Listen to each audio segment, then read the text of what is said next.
Bonsoir. J'ai un projet à proposer à l'humanité.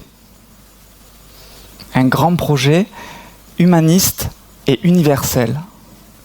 Pour l'humanité tout entière et par l'humanité tout entière. Un projet porteur d'un espoir fou, d'une belle utopie. Un projet pour les siècles à venir jusqu'à la fin des temps humains. Un projet pour l'éternité. Ouais, c'est sûr que, dit comme ça, je me mets à votre place, je me dirais, lui, soit il est à moitié ravagé, soit il a pris des substances illicites avant de venir, et c'est pas du tout le cas. Je vais même vous dire un truc. Ce qui me frappe le plus dans le monde que nous vivons, c'est que justement, on ne le voit toujours pas apparaître, le grand projet humaniste de notre époque. Le projet qui utiliserait les technologies d'aujourd'hui, notamment les technologies du numérique, à des fins humanistes, pour replacer l'être humain au centre de tout, pour le sacraliser, pour le sanctuariser. Ce qui est étrange, c'est que la révolution du numérique est une révolution au moins aussi déterminante que celle de l'imprimerie et de Gutenberg, mais alors que l'imprimerie a été clairement à l'origine de l'essor de la Renaissance, de l'humanisme et du siècle des Lumières, on ne voit toujours pas en quoi Internet et le numérique ont apporté un courant de pensée qui puisse s'apparenter de près ou de loin à une forme d'humanisme de notre époque. Alors vous allez me dire, on s'en fout. On a Google, on a Twitter, on a Facebook, on a les NBIC, on a le Big Data, on a les objets connectés. On a toute cette espèce de logorée technologique qui a remplacé la pensée. Oui, mais on n'a toujours pas un grand projet porteur de sens pour chacun d'entre nous et qui nous inscrirait dans un destin commun.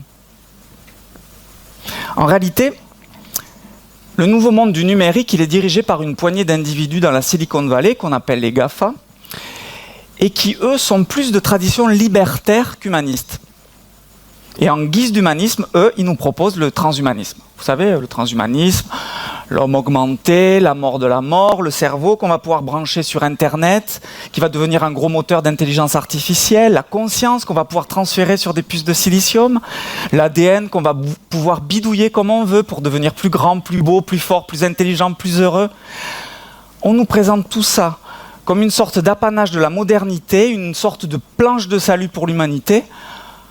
Moi, ça me fait plutôt penser, vous savez, aux alchimistes du Moyen-Âge. Vous voyez, c'est un petit peu comme si la graine d'hellebore ou la bave de crapaud avait été remplacée par les NBIC, mais en réalité, c'est exactement le même obscurantisme, le même délire et les mêmes barjots. Alors nous, face à ça, nous là, ce soir, nous les petits Français, nous les citoyens du pays des droits de l'homme, du pays des Lumières, de la pensée humaniste, nous les anciens révolutionnaires, on fait quoi ? Ben, on est devenus des espèces de petits bourgeois dépressifs, un coup cynique, un coup sceptique. On avale tout ça sans broncher. On est devenus absolument incapables d'allumer le moindre contre-feu, incapables d'éclairer le monde d'aujourd'hui, le monde du numérique, de notre tradition de pensée à nous, de notre éducation républicaine, de notre éducation humaniste. On est devenus passifs et dépassés. On a déjà renoncé. Le projet dont je veux vous parler aujourd'hui, il est issu de la constatation suivante. Le numérique, l'information numérique, c'est la chose la plus pérenne que l'homme ait jamais engendrée. Dans toute l'histoire de l'humanité, on n'a jamais engendré une chose aussi pérenne. En effet, une information numérique, pour peu qu'il existe toujours un être humain qui accepte de la transférer de support en support au fur et à mesure de l'obsolescence de ces supports, eh bien cette information numérique, elle a une longévité infinie. Elle a un caractère potentiel d'éternité. Alors, je ne parle évidemment pas de l'éternité à l'échelle de l'univers spirituel ou matériel qui sont évidemment hors d'atteinte, mais de l'éternité à l'échelle de la civilisation humaine en tant que civilisation structurée. Une donnée numérique, si on le décidait vraiment, on pourrait décider de la conserver jusqu'à la fin des temps humains. Ça n'est jamais arrivé dans toute l'histoire de l'humanité.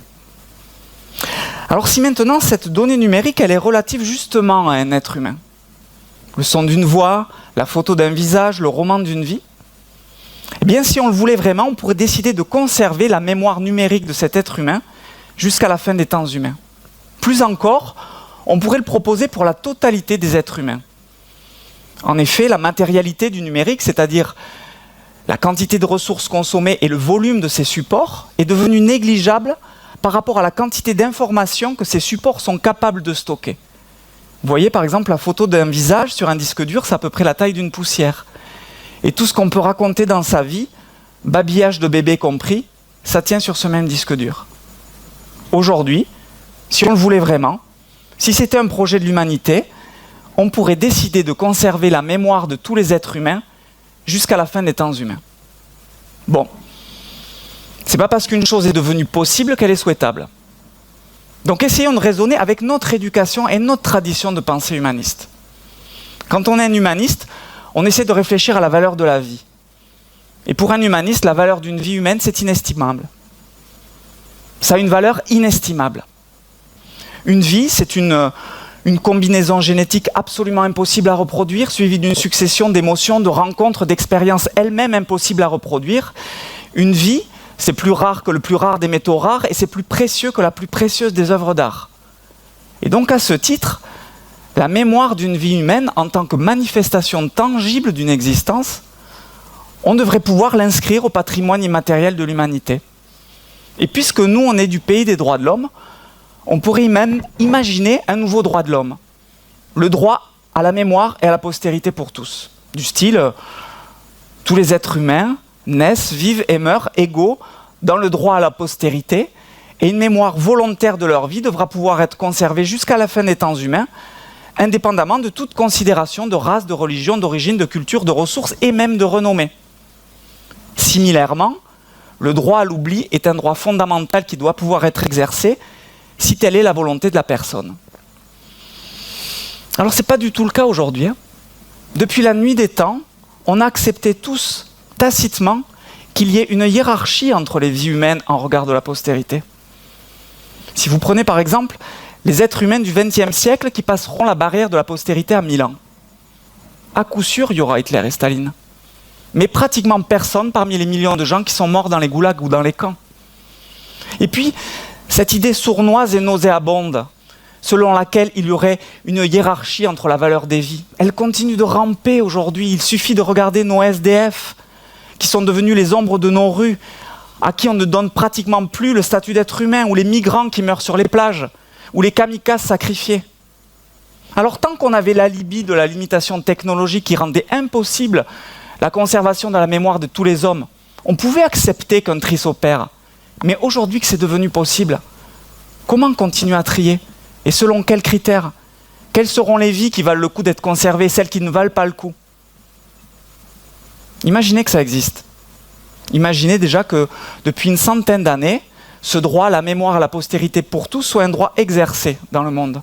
Et que la mémoire de tous les hommes soit inscrite au patrimoine immatériel de l'humanité. Beaucoup de choses seraient modifiées.